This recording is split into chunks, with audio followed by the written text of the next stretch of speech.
Você já parou para pensar se os Jedi poderiam existir no nosso mundo? Eles não são só guerreiros com sabre de luz, eles também são filósofos, monges e soldados ao mesmo tempo. E o mais surpreendente, a Ordem Jedi tem muito em comum com grupos, religiões e filosofias reais que moldaram a história da humanidade. Então nesse vídeo nós vamos explorar um pouco sobre esses paralelos incríveis. Desde a sabedoria das religiões orientais, passando pelos cavaleiros medievais até movimentos espirituais e filosóficos modernos. A força pode ser pura ficção, mas os dilemas dos Jedi são profundamente humanos. E vamos juntos para essa jornada que une ficção e realidade. Na mitologia de Star Wars, a Ordem Jedi remonta a mais de 25 mil anos antes da saga principal. Sua origem está no planeta Arctu, considerado o berço espiritual da Ordem. E é lá também que o Luke se exila em Os Últimos Jedi, buscando reconexão com as raízes do Jedi. Antes da Disney adquirir a Lucasfilm, existiu o antigo canon de Star Wars, hoje em dia chamado de Legends. Segundo esse canon, existiu uma ordem primitiva que surgiu no planeta Titan, e nesse planeta eles estudavam a força, buscando o equilíbrio entre o lado luminoso e o lado sombrio. Ainda não havia rejeição completa ao lado sombrio, como vemos nos Jedi clássicos. E a filosofia dessa ordem primitiva era centrada na harmonia interior e no entendimento profundo da força como algo dual e natural. Com o tempo, no entanto, a ordem se dividiu e alguns passaram a se entregar a esse lado sombrio, gerando o conflito que daria origem ao Sith. Já os que permaneceram fiéis ao equilíbrio deram origem à verdadeira Ordem Jedi que conhecemos. Pacifistas, guardiões da paz e da justiça, dedicados ao conhecimento, à meditação e a harmonia com a força. Só mais tarde, diante dos conflitos galácticos, passaram a assumir o papel de protetores e guerreiros. E isso tem muita semelhança com a nossa história. Os primeiros Jedi lembram os monges budistas e eremitas cristãos, que buscavam isolamento e sabedoria longe do mundo material. A transformação da ordem em uma instituição com templos, hierarquia e treinamento ecoa a evolução de grupos como os templários, os druidas ou os filósofos estoicos, que também seguiam códigos morais e práticas de disciplina. A ideia da força viva e da força cósmica traz ecos de tradições do espiritualismo, do neoplatonismo e até do taoísmo, que foram correntes que falam de uma energia invisível que une todas as coisas e todos os seres. O que parece fantasia, na verdade é inspirado em séculos de espiritualidade, filosofia e história. E a filosofia Jedi é mais do que apenas uma técnica de combate ou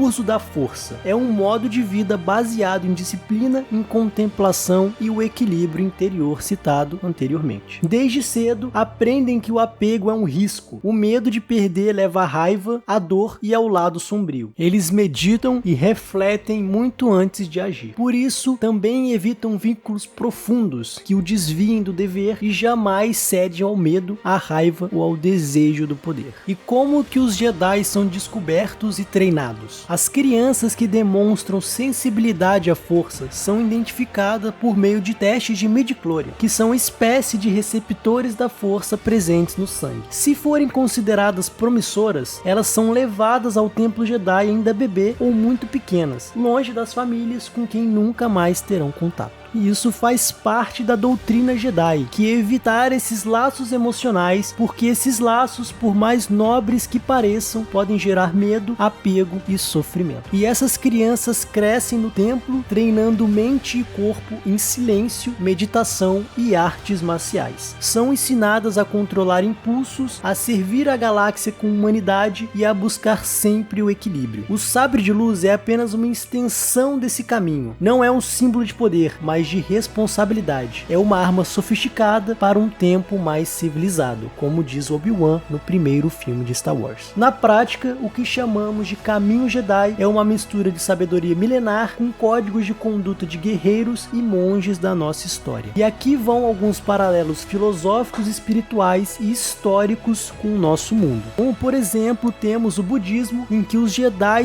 vivem como monges desapegados e buscando esse equilíbrio. O apego leva leva ao sofrimento e esse sofrimento abre espaço para a escuridão, assim como segue a filosofia dos budistas. Tem também o taoísmo, onde a força, como o Tao, flui por tudo e o Jedi não controla o universo, ele apenas flui com ele. Temos também o estoicismo, onde dominar as emoções, aceitar o que não se pode mudar e agir com razão é a principal filosofia. E o Jedi, como o estoico, não teme a morte, ele a entende como parte do todo. E por último nós temos o Bushido, porque os Jedi lembram muito os samurais no Japão feudal. Ambos seguem um código de honra, disciplina e sacrifício. A vida pessoal é deixada de lado em nome da missão. Servir é mais importante do que sentir. Mas a Ordem Jedi é mais do que um grupo de monges espirituais. Ela é também uma ordem militar, uma instituição com estrutura, disciplina e esse código de conduta muito presente. Assim como os Cavaleiros Templários, os Jedi foram guardiões de ideais e acabaram vítimas do poder político. Além dos Templários, também temos os Cavaleiros Hospitalários e os Teutônicos, que foram ordens religiosas da Idade Média que uniam fé e a espada, e juraram proteger os peregrinos, manter a paz e obedecer a uma hierarquia estrita. Faz um paralelo bem interessante com os próprios Jedi, que também juraram lealdade à República e tinham regras rígidas de comportamento e uma estrutura clara de hierarquia. Ambos treinavam desde a juventude, ambos tinham funções religiosas e militares e ambos eram respeitados, temidos e também mal compreendidos. E vamos falar um pouco da força desse universo de Star Wars. A força é o coração do pensamento Jedi, invisível, mas presente em tudo. Ela atravessa o universo como um campo que conecta todas as coisas vivas. Embora seja ficção, seu conceito ressoa em tradições espirituais e ideias científicas antigas e modernas, como por exemplo no conceito de Qi ou Chi chinês, que é uma energia vital que flui pelo corpo e pelo cosmos, usado hoje em dia na acupuntura, no Tai Chi e na medicina tradicional. Temos Prana, que para os indianos também significa energia vital, é uma energia respiratória e espiritual que percorre o corpo pelos pontos de chakra. Temos também a força cósmica do esoterismo e do neoplatonismo, correntes filosóficas que acreditam na alma do mundo, que é uma energia universal e inteligente. E até temos uma ideia controversa da ciência moderna que propõe uma memória coletiva entre os seres vivos, como se houvesse um campo informacional que molda comportamentos e formas, que é a ideia de campos morfogenéticos, uma teoria criada por Hubert Sheldrake. Apesar de separadas por milênios e por continentes, culturas distintas sempre falaram de uma existência de uma força invisível que conecta tudo, do sopro da vida ao pulsar do cosmos. E essa força é a ponte entre o mundo físico e o mundo espiritual. Ela é tanto ciência quanto fé. E a ideia da força também aparece sobre outros nomes e sistemas, mas carrega as mesmas implicações espirituais, éticas e filosóficas. E aqui eu gostaria de abrir um parênteses para alguns animes que têm essa ideia de força tão intrínseca na obra, como é o caso de Dragon Ball com o Ki, que é uma energia vital que pode ser concentrada, expandida e usada ofensivamente e defensivamente. Requer disciplina, treinamento físico e espiritual e também o controle emocional. E o poder depende do equilíbrio interno do guerreiro, exatamente como os Jedi precisam também de calma e de foco. Em Naruto nós temos o chakra, que é uma mistura de energia física e espiritual. Pode se corromper como o uso de chakra da Kurama ou de um selo amaldiçoado. E o personagem mais poderoso, o protagonista, o Naruto, é o que entende o valor da empatia, do amor e aprende a usar o poder sem ser corrompido por ele, assim como os Jedi deveriam resistir ao lado sombrio. Temos também o Nen em Hunter x Hunter, que é uma energia interna que cada pessoa manifesta de uma maneira única. É um pouco mais específico que os outros porque ele pode ser classificado em 6 categorias principais: o reforço, a emissão, manipulação, transmutação, conjuração e especialização. O poder de um usuário cresce com treinamento, conhecimento, equilíbrio emocional e fidelidade aos próprios princípios. Gon é um exemplo extremo. Ao renunciar tudo por vingança, alcança um poder colossal, mas no fim acaba perdendo seu Nen, que é um sacrifício que ecoa tragédias clássicas clássicas e escolhas sombrias dignas de um momento Sith. E como sabemos, em Star Wars a força possui dois lados, que é a luz e as trevas. Assim como nos animes, o poder não é neutro, ele carrega o reflexo do próprio usuário. O lado luminoso exige disciplina, compaixão e equilíbrio. O lado sombrio é mais rápido, mais fácil e mais sedutor. Esse dilema está em Goku contra o Vegeta, o Naruto contra o Sasuke, o Gon contra a Pitou e, é claro, no Jedi contra o Sith. O poder sem ética sempre corrompe. Então dá pra dizer que a força não é só um poder mágico, ela é uma ideia profunda sobre como lidamos com energia, emoção, ética e identidade. Por isso ressoa com religiões antigas, tradições filosóficas e também com as maiores obras da cultura pop. A força, o Ki, o chakra, o Nen, tudo é energia, mas tudo depende de quem você é. A jornada de um Jedi é uma das mais exigentes da galáxia. Não basta saber apenas lutar com o sabre de luz, é preciso ter autodomínio, compaixão, disciplina e conexão abundante com a força. O treinamento Jedi segue uma progressão rigorosa de etapas com base tanto em desenvolvimento pessoal quanto na observação da força. Temos primeiro os iniciados Jedi, que são os Younglings, que são crianças sensíveis à força, identificadas ainda bebê ou na primeira infância e levadas ao templo Jedi, que lá elas vivem em grupos chamados de clã, onde aprendem os fundamentos da ordem, estudam a filosofia Jedi, meditação, história da galáxia, ética e os primeiros passos com a força. São orientados por mestres como Yoda, que ajudam a avaliar o seu potencial. Essa fase forma a base moral e espiritual da criança antes que ela tenha contato com os combates ou decisões complexas. Depois, um Youngling se torna um Padawan. Após se destacarem como esses iniciados, os jovens são escolhidos individualmente por um mestre Jedi para um aprendizado mais pessoal. O mestre ensina o Padawan em campo, enfrentando missões, dilemas e conflitos reais. O vínculo entre mestre e Padawan é profundo, quase como se fosse de pai e filho, envolvendo confiança, convivência e aprendizado mútuo. É nesse estágio que o Padawan constrói seu próprio sabre de luz, usando um cristal Kyber com o qual sente mais afinidade. A relação entre mestre e Padawan é considerada essencial para formar Jedis equilibrados. Depois nós temos as provas Jedi,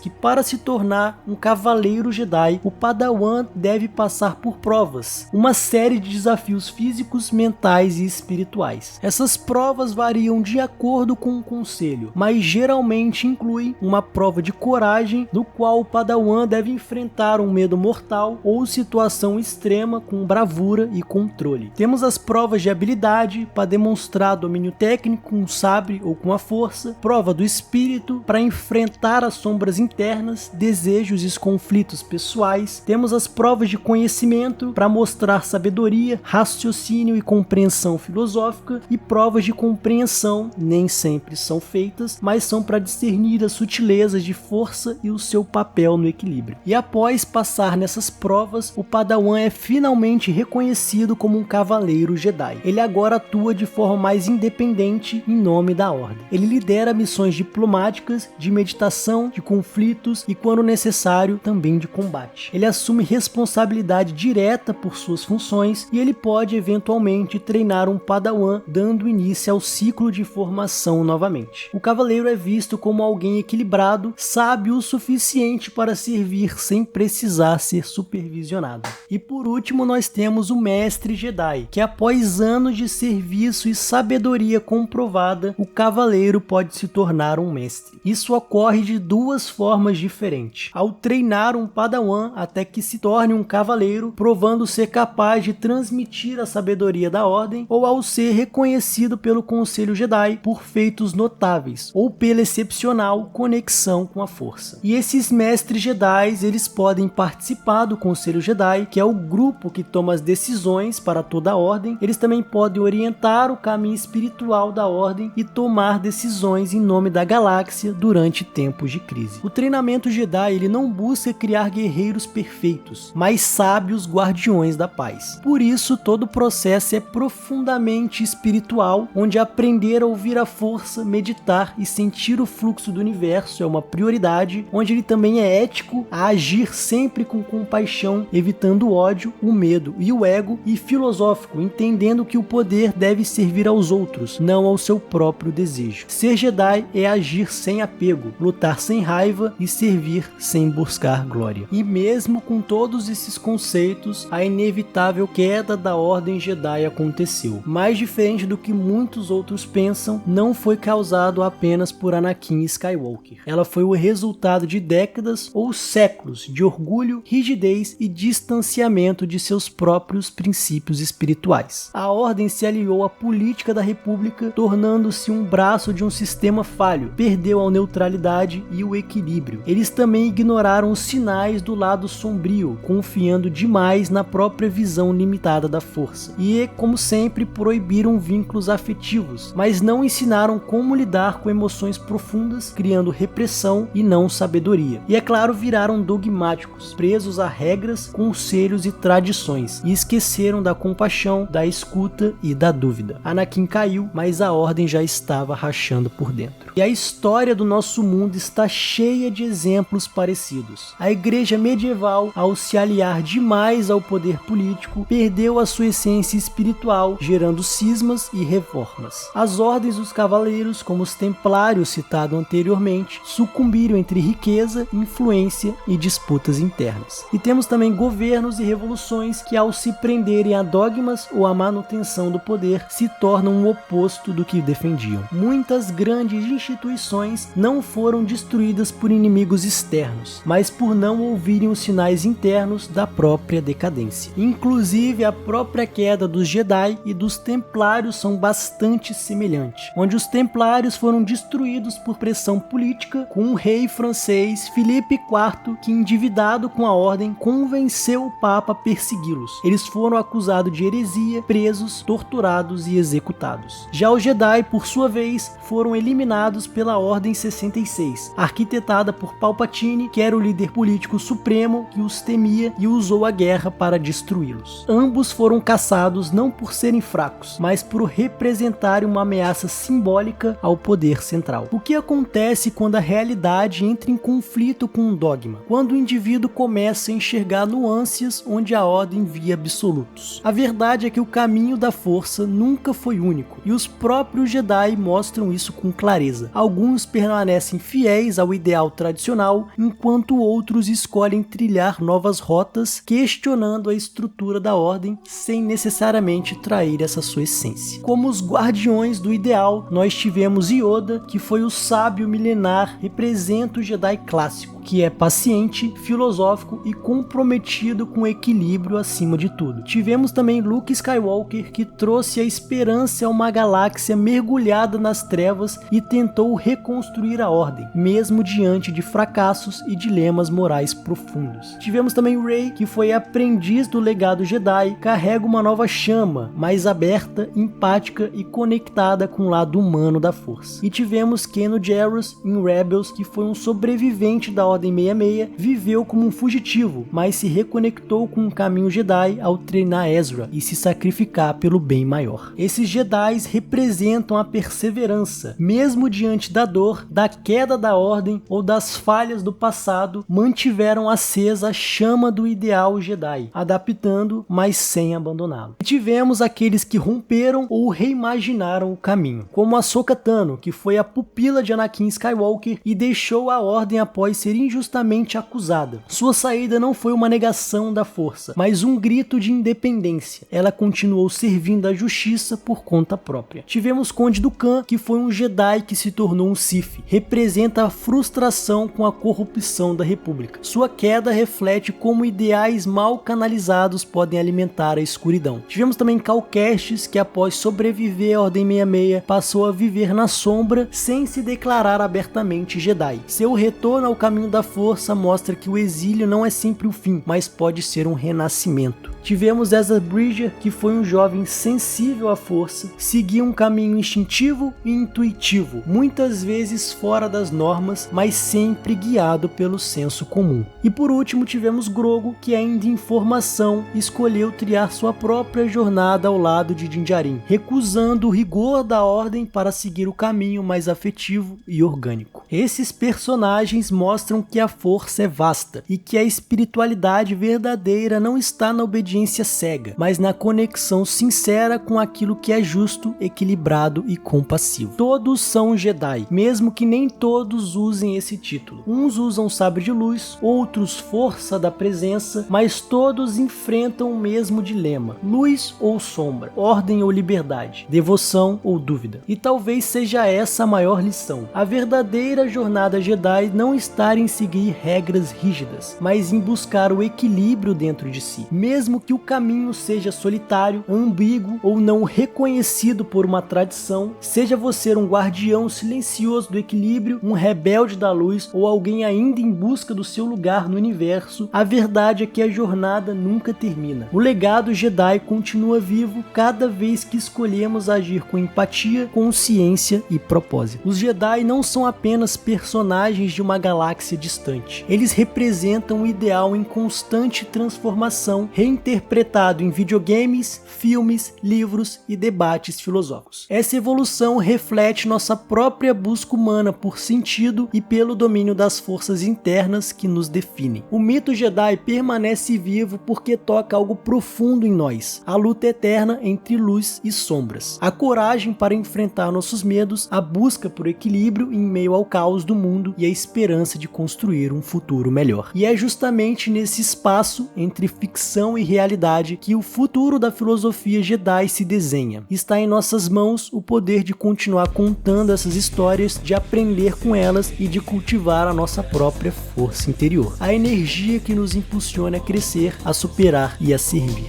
No universo dos animes e dos mangás, encontramos obras que exploram esses mesmos temas com profundidade e beleza, mostrando jornadas de luta interna, disciplina e evolução espiritual, como é o caso de Vinland Saga, que nos leva a refletir sobre redenção, honra e paz interior em meio à violência e à guerra, revelando que o verdadeiro poder está no controle das próprias emoções. Temos também Vagabond, onde retrata a busca de um samurai pelo próprio significado da força, uma força que vai além da espada, que reside na sabedoria e no autoconhecimento. Essas histórias são muito mais do que entretenimento, são verdadeiros tratados filosóficos em forma de arte, que falam diretamente ao nosso espírito, reforçando que a jornada do herói está dentro de cada um de nós. E em toda grande jornada chega o momento da escolha. E não estamos falando apenas do sabre de luz, ordem antigas ou galáxias distantes. Estamos falando também de você. Todos nós travamos batalhas internas todos os dias, entre luz e sombra, equilíbrio e caos, e entre o que somos e o que podemos ser. A filosofia Jedi não exige perfeição, ela exige consciência. Ela nos convida a refletir, a observar e, acima de tudo, a escolher. Escolher qual força alimentar em cada gesto, em cada pensamento, em cada reação. Então eu te pergunto, qual é o seu caminho Jedi? Você vai escolher a coragem diante do medo, a compaixão no meio da raiva, a sabedoria quando o impulso chamar? Talvez você ainda esteja buscando, talvez já tenha começado. Mas uma coisa é certa: